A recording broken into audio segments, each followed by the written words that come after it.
Bom, vamos agora então ao TR2, que é também de planejamento. Nós estamos agora no módulo 4, que é o termo de referência 2, configuração do espaço urbano e regional. Bem, aqui nós pedimos identificar onde estão as localidades urbanas na categoria capital, cidade e vila.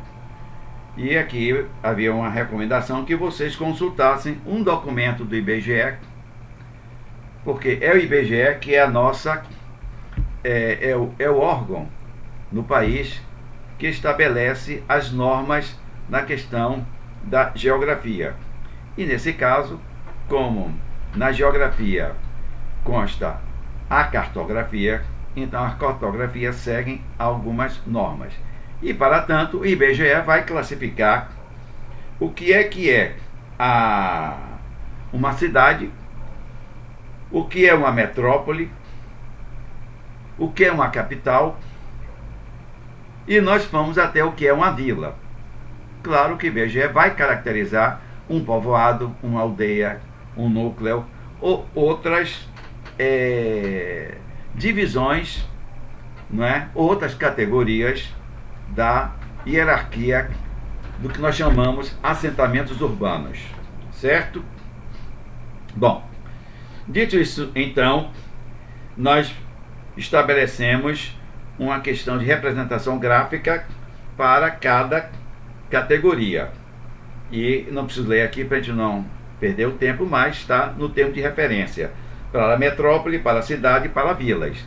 E a solicitação é que vocês fizessem um círculo, preenchesse de uma mesma cor todo essas três categorias de assentamentos urbanos, para facilitar a legibilidade de quem vai olhar, perfeito? E colocar também onde vocês encontrassem a localização e o cuidado que deveria ter sido tomado. Não coloque o círculo onde está escrito o nome do município. Não, vocês serão futuros arquitetos e urbanistas e têm um domínio espacial de tudo aquilo que se pede. Se a gente quer fazer uma cartografia para mostrar terceiro onde ficam as cidades, como nós temos domínio espacial, nós vamos exatamente colocar onde é que deve espacialmente estar o mais próximo possível.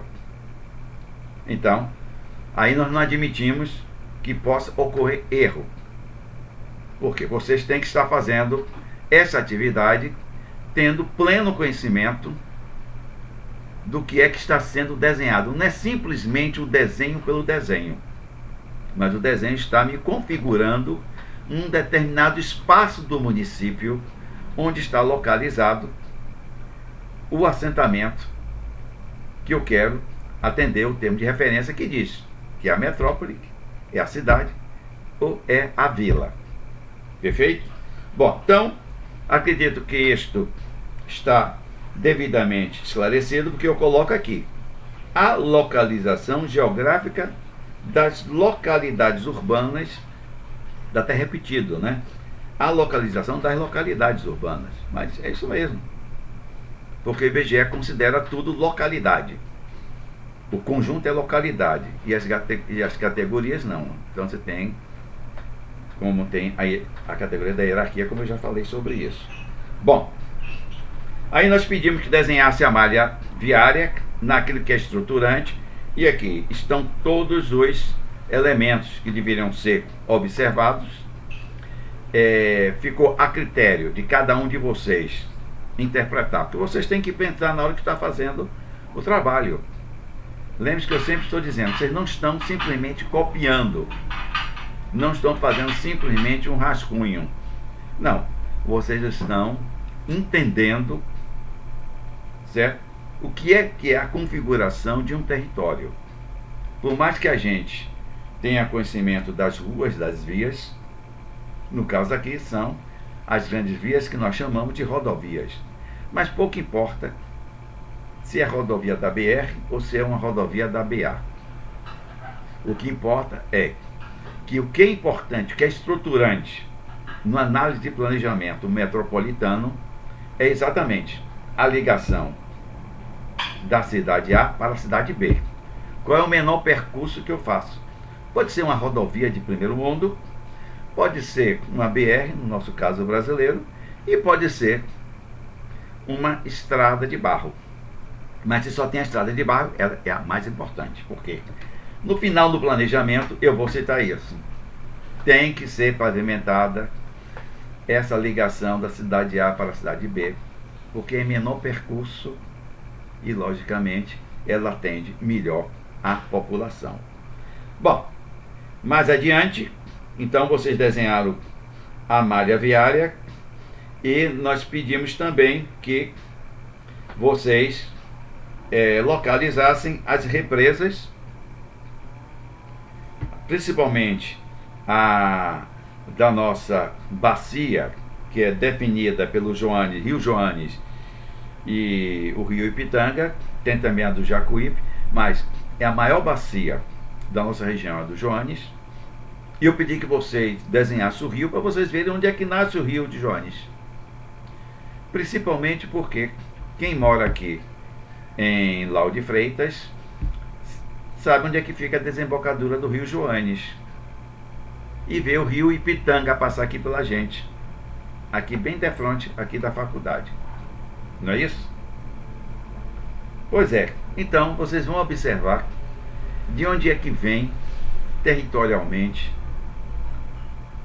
a fonte, não é? O início, o manancial que compõe o rio Joanes. E ao longo do seu percurso, foram sendo construídas represas. Para que foram construídas represas? Por que é que o professor pede a represa?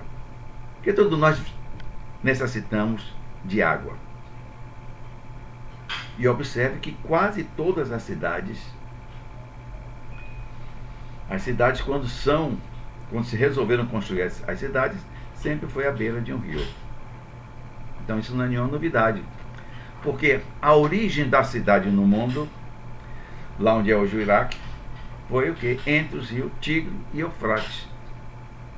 Então, há mais de 5.000 anos, o ser humano já sabia dessa necessidade. Então, por isso nós estamos hoje também analisando isso aí.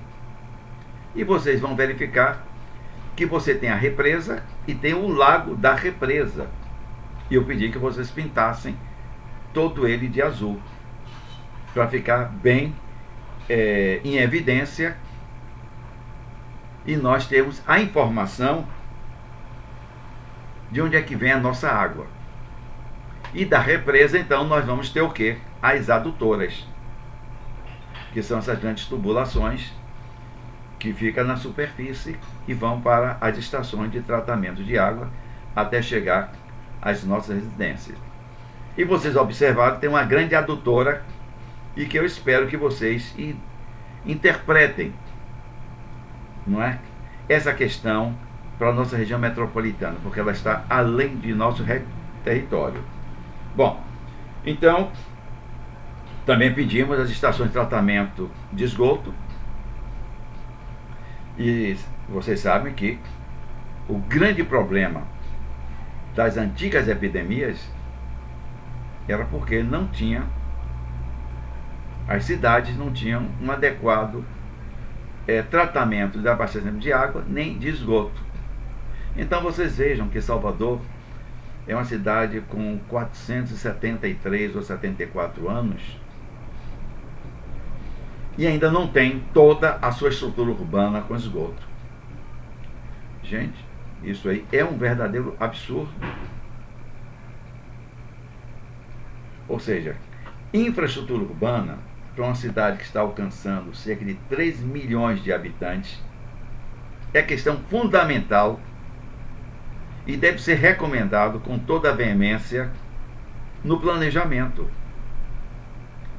Bom, aí vocês observaram o quê? Que eu cito que nós só temos 3 estações de tratamento vinculado a 3 emissários. Porque, de fato, esse é o ponto mais importante. Não adianta eu ter as demais estações de tratamento, que nem todas são de tratamento, para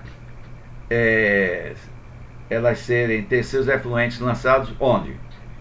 Ora, como nós estamos na costa oceânica, então evidentemente que é ao longo da costa oceânica que estão lançados esses resíduos líquidos, que são os esgotos. Só que eu coloco que nós colocamos no TR, que são 2 estações de tratamento doméstico. Tratamento doméstico são aqueles das nossas residências. É o esgoto da nossa residência, dos sanitários, e o esgoto, não é, das nossas cozinhas e de outros dispositivos que nós temos em casa, outros ambientes. E um outro é um emissário muito específico, que tem referência com o polo petroquímico, que também geram resíduos perigosos e que não pode ser lançado simplesmente no rio. Bom, e para quem não sabe, acho que eu já falei isso em algum momento, mas vale a pena repetir, já que nós estamos em plena epidemia do século. No século anterior, nós também tivemos, no século XIX, aliás, no século XIX, nós tivemos uma epidemia, se não me engano, 1954, aqui em Salvador. E essa epidemia foi também trazida de fora. É um navio que vem da Europa, e as autoridades sanitárias não tinham cuidado, não tinham essa percepção, mas de hoje também.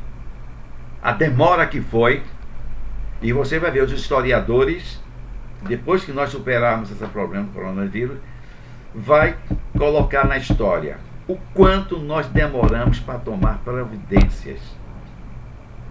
Um erro fatal, porque vão morrer muito mais pessoas do que nós podemos imaginar. Nós não aprendemos com a experiência da China. Eu fui me vacinar e vi nas ruas quanta gente está circulando nas ruas. Nós não estamos levando a sério esse problemático. E levem muito a sério. E não batam palmas quando você vê na mídia que temos mais hospitais sendo montados. Entendeu? Cada cama, cada marca que nós vemos na televisão ou na mídia é um aviso de que mais pessoas vai morrer. Que já aconteceu isso, e aqui em Salvador, nos anos 1800, com o cólera, e que matou quase metade da população desta cidade de Salvador. Ora, os sanitaristas estudam essas questões. Nós estudamos isso em urbanismo. Porque depois que essas coisas aconteceram, é que surgiram muitos cuidados, muitas recomendações, tanto nas edificações, na arquitetura, como no urbanismo. Então, a civilização vem aprendendo de uma forma penosa as preocupações que devem ter. E nós, arquitetos, temos dado a nossa contribuição, assim como a engenharia sanitarista também dada muita contribuição. Então, nós pedimos, assim, já que eu falei nessa questão, levem a sério essa questão do coronavírus, do Covid-19. Isso não é brincadeira de hipótese alguma. E essa nossa quarentena não vão ser de 15 dias. As autoridades já estão dizendo que até agosto. Mas nós não temos o perfil urbanístico das cidades europeias. As nossas características são bem diferentes. Então é muito mais tempo que nós vamos levar conversando aqui. Eu vou envelhecer junto com vocês também, né? como vocês me verem. Não, vocês estão me vendo todo dia, não vão ver que eu estou tão velho assim não. Muito bem, então encerro aqui esse módulo para voltar para o próximo. Até já!